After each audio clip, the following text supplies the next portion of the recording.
My answer to that question is an unequivocal yes.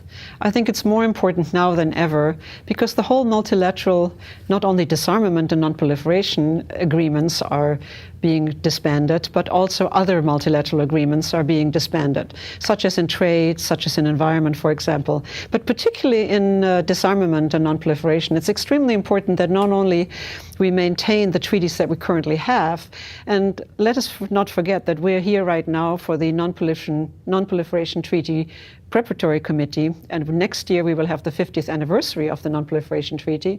But we just recently saw the abandoning of the INF Treaty. It will come out of force in August this year. The only bilateral treaty that we have remaining is really the New START, which will expire in 2021, but it can be extended for another 5 years. And it is extremely important that we not only have a continuation of bilateral agreements, but also that we engage in multilateral treatments that are not only between the US and the Russian Federation, but also that involve the other nuclear powers.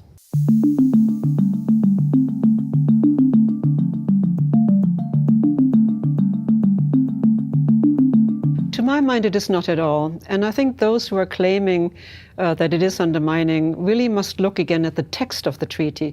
You have in the preambular paragraph, you have a reference to the Charter, you have a reference to the first resolution of the General Assembly, and also you have a reference to the full and effective implementation of the Non-Proliferation Treaty. So it is actually endorsing the Non-Proliferation Treaty rather than undermining it. And also you have a lot of nuclear weapon-free zones in the world, and if the nuclear weapon-free zones are not undermining the NPT, why should the Treaty on the Prohibition of Nuclear Weapons undermine it? And the other aspect that I want to mention is that the Treaty on the Prohibition of Nuclear Weapons also puts at a benchmark that those states that currently have any safeguards in force with the IAEA must continue that, and that means the additional protocol. And the additional protocol, as you may remember, is not at all part of the Non-Proliferation Treaty. So in fact, to my mind, it could possibly strengthen it rather than undermining it. And I think that is really what you see is when you read the text.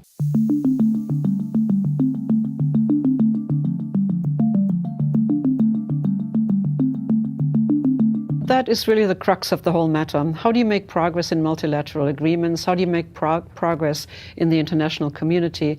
And I remember there always used to be this reference to the UN that it would be, instead of war, we would do jaw, meaning we would be a talk shop, we would talk a lot. But underlying all of it is really that you have a political discourse, that you have a willingness to engage with not only your partners, but also with your adversaries, so that you can come to an agreement of where do you go. What we see right now is a lot of mistrust. There's very little dialogue. And what we need to do is to not only engage in confrontation and accuse each other, but rather to search for ways to get out of it.